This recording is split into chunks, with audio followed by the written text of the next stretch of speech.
Bonjour à tous et à toutes. Aujourd'hui c'est le jour de Noël, donc je fais une vidéo un peu pour vous souhaiter un joyeux Noël. Alors aujourd'hui, même depuis quelques jours, je suis à côté de la frontière du Libéria, à 80 km de la frontière du Libéria. Je suis toujours en Côte d'Ivoire, mais je suis venu dans la ville de San Pedro. Donc pour vous situer, c'est à l'ouest, au sud-ouest de la Côte d'Ivoire. Bon, c'est un périple, c'est vraiment un périple. Je suis venu pour filmer un événement particulier, c'est-à-dire la naissance de tortues marines, parce qu'elles viennent se reproduire ici, dans la région. Et j'ai pu voir des petites tortues, justement. Je les ai pris dans ma main, je les ai aidées à quitter la plage.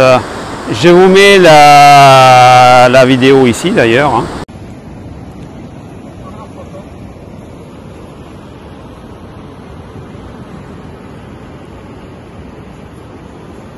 Tu l'as pris?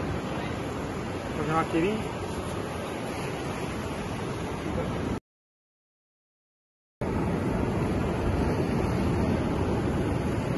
Prends la photo. Et donc c'est un peu un hymne à la vie, Vous voyez que les petites tortues commencent très tôt à souffrir et c'est déjà une épreuve de force pour elles dès le premier jour. Je vais vous filmer un petit peu la plage aussi.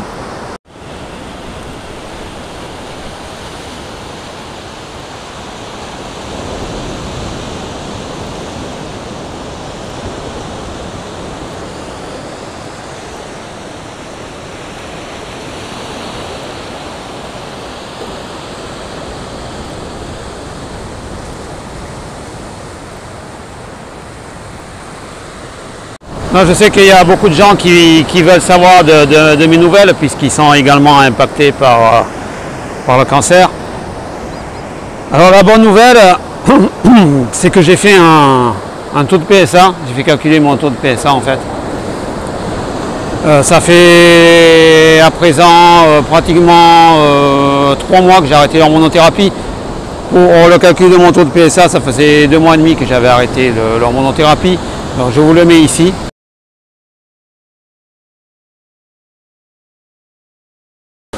Je suis actuellement donc à un taux inférieur à 0,07, ce qui est vraiment excellent, quoi. Pour le moment tout va bien. Après, pourquoi je n'ai pas fait une vidéo sur la série unique comme j'avais prévu et promis, c'est que j'ai eu des problèmes de santé en fait. J'ai attrapé le Covid-19 et il manquait plus que ça à ma panoplie. Après avoir eu j'essaie de trouver la bonne lumière, c'est pas évident. Voilà, c'est mieux. Après avoir eu une paralysie faciale, un cancer de la prostate, qu'est-ce que j'ai eu aussi? Ah oui, le paludisme. Il me manquait ça, le Covid-19. Alors on l'a découvert parce que je devais passer une visite médicale plus ou moins de routine pour faire renouveler un permis d'aviation. Et il s'est avéré que j'avais un taux de globules blancs très bas. Donc ils m'ont dit c'est pas normal. Finalement je suis allé à la clinique Farah à Abidjan et puis ils ont trouvé ils avaient un doute déjà en faisant un scan des poumons que j'avais le coronavirus qui s'installait au niveau des poumons. D'ailleurs j'ai encore un petit peu de mal à parler, à retrouver ma voix. Alors je suis resté 4 jours complètement shooté à la clinique. Je ne sais pas si j'étais shooté à cause du corona ou à cause des produits qui m'ont mis dans la perfusion, parce que je suis resté sous perfusion pendant 4 jours. Et j'avais énormément de mal à respirer, j'avais le nez qui coulait. Enfin, c'est pas marrant le corona, ça manquait à ma panoplie, j'ai testé. Voilà, c'est un peu dur quand même. C'est un peu dur. Donc la vidéo sur la série unique pour booster un peu la testostérone au niveau sportif. Bah, écoutez, je la reporte dans un mois. Et en plus, je m'étais blessé à l'épaule. Comme je vous l'ai dit, beaucoup de personnes me suivent à présent. pratiquement 148 abonnés, j'ai dépassé les 9000 vues. Je reçois beaucoup de questions assez techniques, hein. Je ne peux pas trop répondre à ces questions. Je réponds aux questions qui concernent vraiment ce que j'ai vécu, quoi. Et surtout le côté comment gérer le cancer au niveau oui, à la fois physique et psychologique, hein. Comment j'ai réussi à gérer plus ou moins ça. Donc moi je vous l'ai dit, quand quelque chose ne va pas, j'ai encore testé ça pour le Covid, hein. Je dis rien dans le sens où bon, je supporte, je prends ça comme un test et j'essaie de passer un petit peu en mode guerrier, quoi. Essayer de supporter tout ça. Vous voyez ici, il y a une jolie vue. Je suis sur un rocher en fait. Il y a une très belle vue derrière moi. Tous les 6 mois, j'ai droit à mon calcul de taux de PSA. Chaque fois que j'ouvre l'enveloppe, c'est le stress, hein. Voilà, vous avez peur parce que vous ne savez pas ce qui vous attend, quoi. Et donc ça, c'est sûr que c'est pas marrant. C'est pas marrant, donc c'est relativement difficile à gérer. Je vous l'ai dit, essayez de travailler le mental. Je suis allé en voyage une fois en Thaïlande et j'avais visité un camp d'élevage, on va dire, d'éléphants, hein. Et puis ce qui m'avait étonné, c'est que vous voyez des petits éléphants, des bébés éléphants, ils sont enchaînés avec des chaînes énormes, avec des gros maillons d'acier, tout ça. Et puis la chaîne est attachée à un arbre et le bébé éléphant, il tire dessus comme un malade avec sa patte pour se libérer. Vous voyez, il a l'instinct de vouloir se libérer, en fait, il a l'instinct. Et ce qui est marrant, ce qui est étonnant, c'est que vous voyez les adultes éléphants. Ils sont énormes, ils pèsent plusieurs tonnes. Et ils sont accrochés aussi, mais par une corde, un petit bout de ficelle. Et ils ne tirent pas dessus. En fait, il n'y a que les bébés qui tirent sur la chaîne. Plus ils grandissent, plus les dompteurs diminuent la taille, la solidité des maillons. C'est plus des maillons, c'est une corde. On se pose la question, on dit mais pourquoi l'éléphant il reste bêtement accroché là? En fait c'est un ancrage psychologique. C'est-à-dire l'éléphant a tellement tiré sur sa corde, sur sa chaîne toute sa vie, qu'il est persuadé qu'il ne pourra plus jamais se libérer. Vous voyez, c'est un ancrage, c'est ce qu'on appelle en psychologie un ancrage. On a fait un blocage psychologique au niveau de l'esprit de l'éléphant, au niveau de sa volonté. Le problème c'est que ça existe chez les humains. C'est la même chose à travers l'éducation. On vous fait croire que vous n'êtes pas capable de surmonter tel problème, on vous fait croire que vous n'arriverez pas à gagner ça, etc. À gagner votre liberté, par exemple. C'est pour ça, essayez de libérer votre esprit. Je vous dis ça parce que ça peut être utile aussi au niveau gestion, douleur et stress au niveau du cancer, au niveau de la maladie. Ça peut vous aider. Essayez de voir large, essayez de voir loin. Moi, quand j'ai eu le corona, donc je vous ai expliqué, j'étais les bras en croix, sous perfusion, et j'étais vraiment, j'ai dormi quoi, j'ai dormi pendant 4 jours. Et en fait, dans le fait d'accepter, c'est bien, mais j'ai passé aussi une longue période à méditer, à me poser pas mal de questions pendant ce temps de repos forcé. Je me disais c'est bizarre quoi, parce que en fait, vous le savez, on a trouvé mon cancer totalement par hasard parce que je partais vivre, travailler sur Abidjan pour une longue période. Et si je n'étais pas parti, on n'aurait jamais calculé mon taux de PSA, je ne savais même pas ce que c'était, moi je ne l'aurais pas fait faire, vous voyez. Et mon généraliste, je crois qu'il n'aurait pas fait non plus. Parce qu'une fois je lui avais parlé que j'avais quelques problèmes, c'est-à-dire je me levais deux fois la nuit pour uriner alors qu'avant ça ne m'arrivait pas. Il m'avait dit oui, on ne fait pas du neuf avec du vieux quoi. la première chose à laquelle il aurait dû penser, c'était au taux de PSA. Il n'y avait pas pensé. Donc vous voyez, c'est un gros hasard en fait qui m'a sauvé la vie. Donc je me dis, je suis un peu un rescapé, un miraculé. C'est un peu comme si mon ange gardien avait voulu me sauver. Et d'un autre côté, depuis que je suis à Abidjan, j'ai attrapé 2 maladies qui sont quand même pas faciles à gérer. C'est-à-dire le paludisme et le corona. Donc d'un côté, j'ai l'impression qu'il y a un ange blanc qui essaie de me sauver désespérément. Et puis d'un autre côté, un ange noir qui essaie de me récupérer, quoi.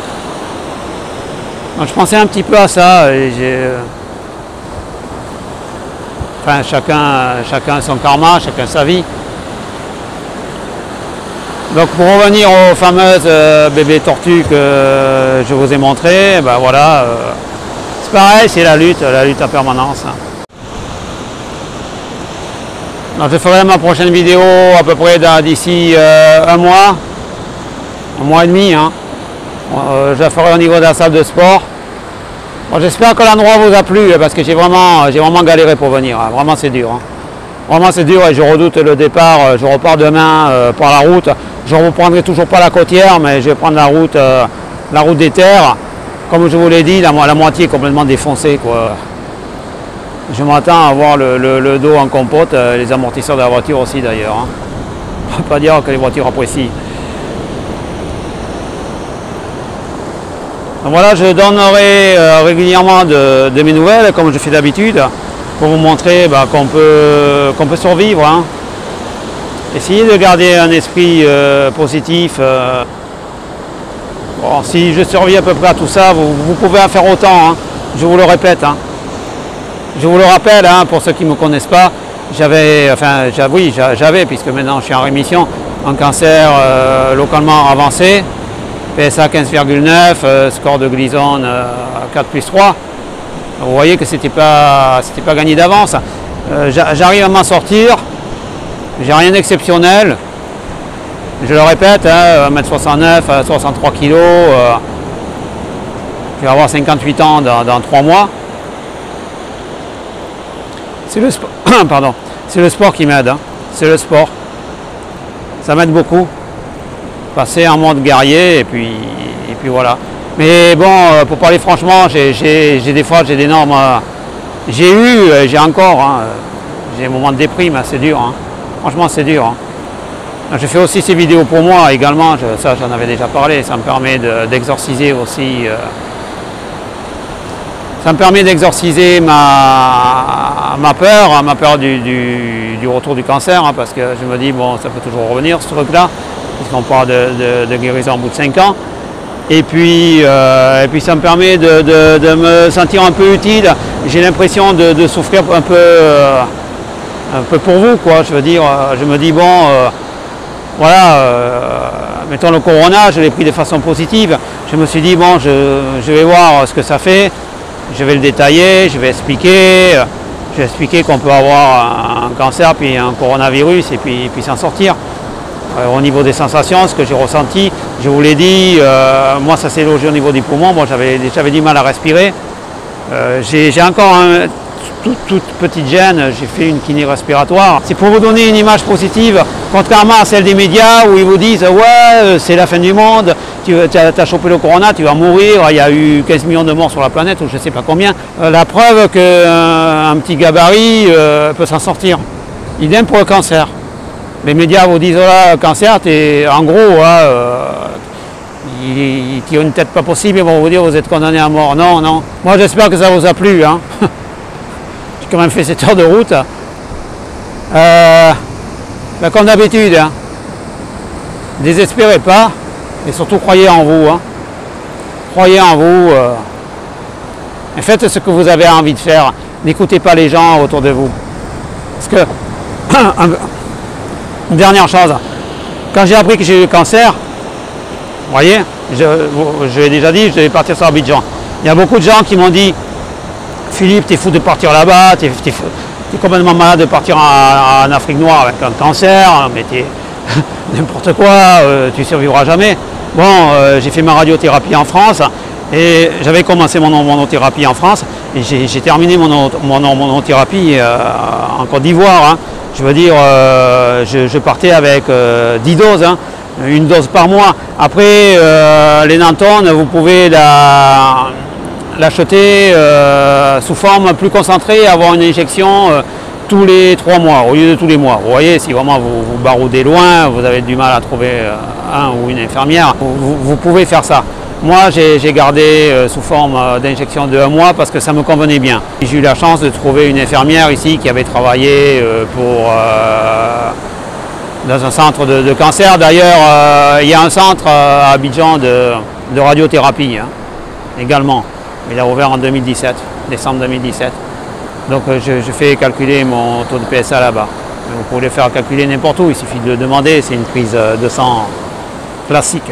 Pour vous dire, je n'ai pas écouté les rabat-joie. Il ne faut pas écouter les rabat-joie, les gens qui vous tirent vers le bas, les gens qui ont peur. De toute façon, je risquais quoi? Je veux dire, à la limite, que je meurs ici ou que je meurs là-bas, je ne vois pas ce que ça a changé. Mais au moins ici, j'ai une expérience, j'ai un vécu, quoi. Croyez en vous, croyez vraiment en vous. Croyez en vous, n'écoutez que vous. Faites-vous soigner. C'est une épreuve, mais regardez, ça vaut le coup, quoi. Moi, je vis... j'ai vécu l'enfer.